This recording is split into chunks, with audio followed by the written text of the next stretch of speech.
Masu sauraro assalamu alaikum, barkanku da wannan lokaci, sannunku da jimirin sake kasancewa da mu a wani sabon shirin namu na fagen wasanni. Ni dai sunana Ali Raps unguwa uku. Masu sauraro sanin kanku ne cewa yau ne za a kammala rufe kasuwar musayin yan wasa ta bazaran nan.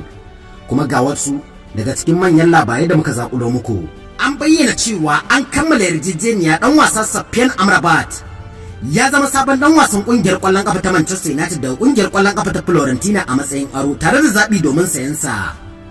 An bayyana cewa dan wasan zai samu albashin euro miliyan 4 a duk shekara a kungiyar Red Devils. Kuma kudin bada aransa zai kasance biyan euro miliyan 10.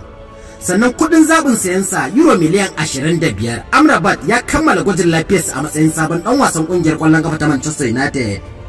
Mai ya sanya hannu akan kwantiragi tare da kungiyar ta Manchester United. A nan ma dai an kammala kuma an tabbatar dan wasa Ibrahima Sangare ya koma kungiyar kwallon kafa ta Nottingham Forest akan yarjejeniyar kunshin biyan euro miliyan 35. An bayyana cewa wannan kikkiawan sanya hannu ne ga kungiyar ta Forest. Dan wasan zai kammala gwajin lafiyarsa. An kuma amince da kwantiragi tare da Sangare domin koma kungiyar kwallon kafa ta Nottingham Forest. An tabbatar da cewa dan wasa Brandon Johnson ya koma kungiyar kwallon kafa ta Tottenham akan kuɗi fan miliyan 45. An bayyana cewa yarjejeniyar da aka cimma tare da Forest akan biyan fan miliyan 40 da ƙari. Dan wasan ya kammala duba lafiyarsa kuma zai shiga kungiyar kwallon kafa ta Tottenham. A hukumance an kuma tabbatar kungiyar kwallon kafa ta Brighton ta kammala ɗaukar dan wasa Ansu Fati a matsayin aro daga kungiyar kwallon kafa ta Barcelona. An bayyana cewa babu wani zaɓi domin siyan ɗan wasan da aka sanya a cikin yarjejeniyar. Wannan abu ne mai girma a gare mu duka. Na tabbata Ansu zai taimaka mana mu cimma sabuwar manufarmu, kuma mu ma za mu taimaka masa ya dawo kan matakin da ya dace ya kasance, in ji kocin ƙungiyar ta Brighton Dizabi. A nan ma dai an bayyana cewa ƙungiyar ƙwallon ƙafa ta Ajax ta shirya komai domin ƙulla yarjejeniya da ɗan wasa Bona Sosa. Dan wasan bayan na ƙasar Croatia tuni ya shirya gwajin lafiyarsa a ƙungiyar. An cimma yarjejeniya ta baki tsakanin ƙungiyoyin, yayin da Bona ya amince da yarjejeniyar koma ƙungiyar ƙwallon ƙafa ta Ajax a yau. Wani labari ya bayyana cewa ƙungiyar ƙwallon ƙafa ta Liverpool ta ki amincewa da tayin sama da fan miliyan 100 da ƙungiyar Al Ittihad ta ƙasar Saudi Arabia akan ta amince ta siyar da ɗan wasan gabanta Mohamed Salah. An bayyana cewa babu siyar da Mohamed Salah ga ƙungiyar ƙwallon ƙafa ta Liverpool. Tayin kungiyar Al Ittihad ta kasar Saudi Arabia yayi yawa, amma ba su samu cimma yarjejeniya da kungiyar ta Liverpool ba akan siyan dan wasa Mohamed Salah. An bayyana cewa dan wasa Randal Kolo Muani zai zama sabon dan wasan kungiyar kwallon kafa ta PSG a yau. An kammala yarjejeniya. Akwai wasu batutuwa da za a fayyace bayan amincewa da yarjejeniyar kunshin biyan euro miliyan 90 akan dan wasan. An bayyana cewa kungiyar Eintracht Frankfurt tana buƙatar mai gurbinsa da ɗan wasa Hugo Ekitike domin amincewa da kammala yarjejeniyar ɗan wasa Kolo zuwa PSG. Wani labari ya bayyana cewa cikin gaggawa ƙungiyar ƙwallon ƙafa ta Tottenham ta kai ta yin fan miliyan 40 akan siyan ɗan wasa Conor Gallagher. Ƙungiyar ƙwallon ƙafa ta Chelsea an bayyana cewa tana son a biya ta fan miliyan 45 domin ta amince ta siyar da ɗan wasan tsakiyar, in ji Daily Mail. A nan kuma an tabbatar da cewa ɗan wasa Sergio Reguilon ya rattaba hannu a kan kwantiraginsa a matsayin sabon dan wasan kungiyar kwallon kafa ta Manchester United, yayin da dan wasa Safyan Amrabat ya kammala gwajin lafiyarsa a matsayin dan wasan kungiyar Red Devils. An tabbatar da cewa an kammala yarjejeniya, kuma an tabbatar dan wasa Abdi Ezazuli ya zama sabon dan wasan kungiyar kwallon kafa ta Real Betis akan kwantiragi har zuwa Yunin shekarar 2028 akan dindindin da kungiyar kwallon kafa ta Barcelona.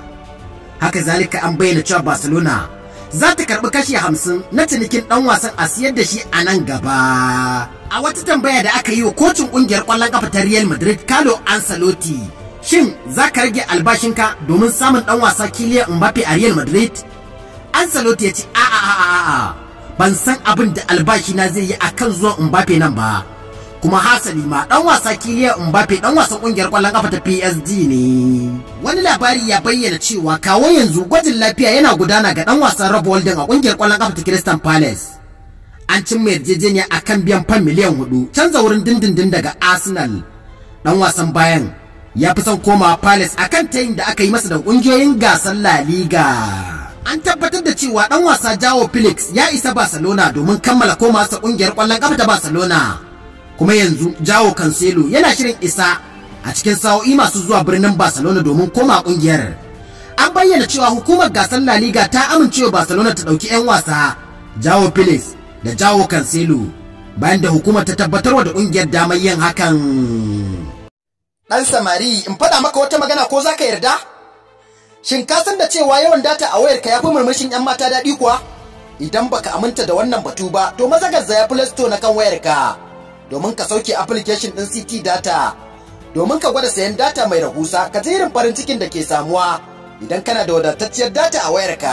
Kamfanin sayar da data mai rahusa da karfin network na CT Data yana muku albishirin cewa ya zabge farashin kuɗin datocinsa.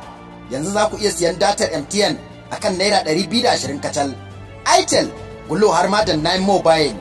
Amma hakan ba zai yiwu ba sai kun yi downloading ɗin application ɗin CT Data kuma kun shiga kun yi rijista domin samun damar sayan data ko katin kira kai har ma da biyan kuɗin wutar lantarki, tashoshinku na DSTV ko TV tare da iya biyan kuɗin jarabobin NECO, WAEC, NEPTEC a cikin wannan application na CT Data. Idan ka ji wayarka tana ɗaukar zafi, to ba da data CT Data kake amfani ba. Idan ka ji wayarka ta rike maka network, wannan ba data CT Data bace. Idan ko ka ji wayarka tana shiga tana fita daga dandalin TikTok, Instagram, Facebook, Twitter da sauran kafafen sada zumunta, to ka tabbata wannan data CT Data ce. Domin neman ƙarin bayani akan siyan datar mu, za ku iya tuntuɓar ma'aikatan lambobin waya kamar haka: 070 45 29 0049 ko kuma a 080 80 46 5149. Ko da ba ka da ko sisi a aljihunka, idan kana da data CT Data, farin ciki ya mamaye ka. Muna yi muku fatan alkhairi tare da samun farin ciki da datar mu. Tare da ALB Data Sub za ku iya kallon wasannin gasar cin kofin zakarin nahiyar Turai, wasannin gasar Premier League ta kasar Ingila. Datar ALB za ta ba ku damar kallon wasannin manyan league guda 5 na Turai, wanda suka hada da gasar La Liga ta kasar Spaniya, gasar Serie A ta kasar Italiya, Bundesliga ta kasar Jamus da kuma gasar Ligue 1 ta kasar Faransa. Muna maraba da ku a koda yaushe akan manhajar application ɗinmu ALB Data Sub. Ga masu buƙatar son kasancewa a koda yaushe akan intanet, maza ku garzaya Play Store na kan wayar ku domin ku yi downloading ɗin application ALB Data Sub. Muna sayar da datar MTN kowace iriya ce, muna sayar da datar Itel mai sauki, datar 9 Mobile mai karko, tare da datar Glo mai ingancin gaske, duka a cikin application din ALB Data Sub. Ga masu burin yin magana da mu, za ku iya mana magana akan manhajar WhatsApp ko kuma ku kira mu kai tsaye a lambar waya 090 65 54 42 50. Bugu da ƙari, kuna da damar bin mu a shafinmu na intanet albdatasub.com.ng.